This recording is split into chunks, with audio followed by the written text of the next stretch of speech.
جس کے ساتھ جسے کہتے ہیں صحیح معنوں میں دھوکا ہوا ہے، وہ ثوابی جلسے میں بتا رہی ہے، اور بتا رہی ہے کہ ثوابی کا جلسہ کتنا کامیاب ہے. زبردست مناظر ہیں جی. ایک بار پھر عوام نے نا عمران خان صاحب کی کال پر عمران خان صاحب کو مایوس نہیں کیا. گرفتاریاں سارا دن ہوتی رہیں، لاٹھی چارج ہوتا رہا، رہنما بھی گرفتار ہوئے.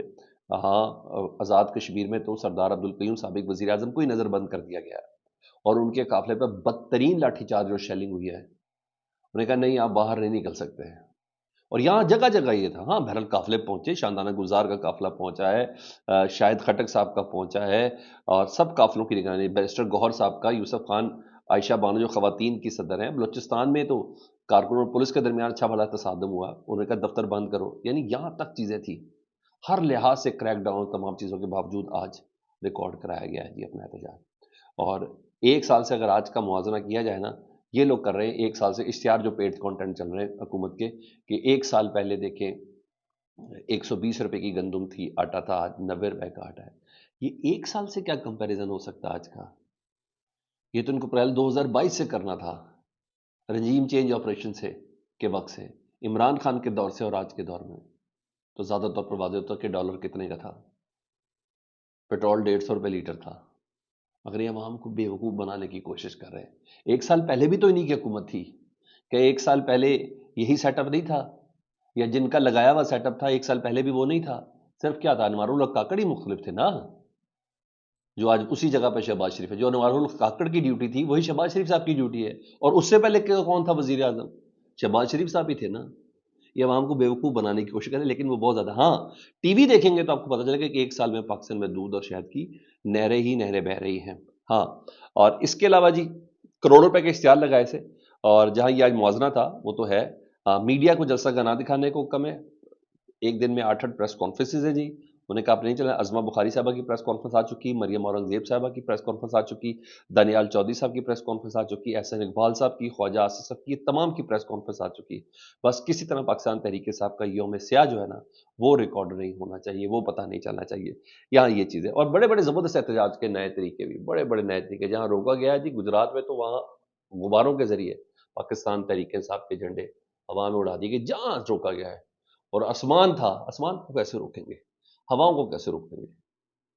اور پی ٹی آئی کے جھنڈوں کے ساتھ پتہ چلا گجرات کی عوام نے کیا کیا. اور مونا سلاہی مونا سلاہی کہہ رہا ہوں، ہاں مونا سلاہی صاحب نے خود اس کی ویڈیوز کو شیئر کیا.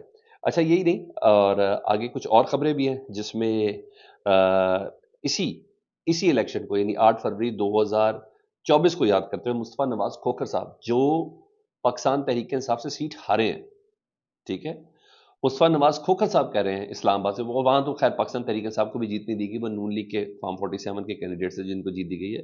مصطفیٰ نواز کھوکھر صاحب تک نے کہا کہ اسلام آباد سے پی ٹی آئی کے خلاف الیکشن میں نے لڑا، اور 8 فروری کو عوام کی تصدیق کا دن ہے، جس روز عوام کے کیے گئے فیصلے کو ردی کی ٹوکری میں پھینک کر فارم 47 کے ذریعے غیر نمائندہ حکومت کو ملک و قوم پر تھوپ دیا گیا.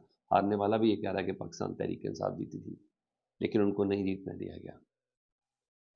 اس طریقے سے بھی اور سی جو خطابات ہیں، اس خطابات میں سر بیرسٹر گوہر صاحب، حامد رضا صاحب خطاب کر چکے، راجہ ناصر عباس صاحب کر چکے، جس وقت میں آپ سے بات کروں علی امین گنڈا پور کر رہے ہیں، سلمان اکرم راجہ نے کر لیا، جنید اکبر نے کر لیا، علی محمد خان صاحب نے کر لیا. ان تمام نے خطاب کیا. اور ادھر دوسری طرف چیف جسٹس پاکستان جسٹس یحییٰ آفریدی صاحب کی ایک اہم ترین ملاقات ہوئی ہے جی.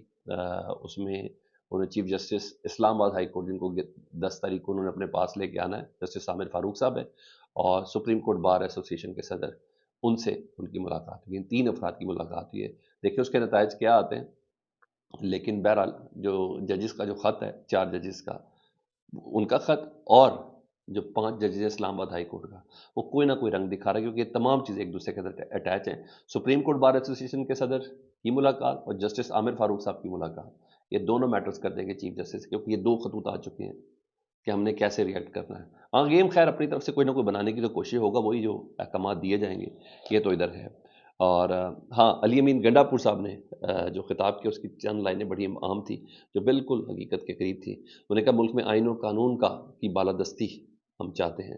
نظریہ مرتا نہیں، نظریہ کبھی ختم نہیں ہو سکتا. پارلیمنٹ میں بیٹھ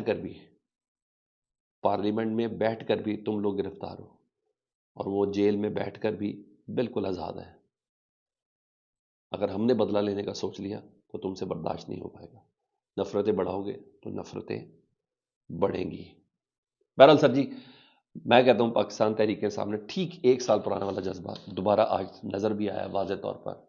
عوام نے اس وقت تو نظر ہی نہیں آتا تھا نا کہ اس کو ڈھونڈنا کس کو ہے، لیکن اس نے ڈھونڈ کے ووٹ بھی دیا اور جتایا بھی. خیر ہماری بدقسمتی کہ 60 نئے طریقے متعارف کرا دیے گئے، حالانکہ 60 نئے فلاح کے طریقے متعارف کرائے جا سکتے تھے. یہ سب ہو گیا. فیڈ بیک سے متعلق ضرور آگاہ کریں. اپنا بہت زیادہ خیال رکھیں. اللہم صلی علی محمد و علی محمد.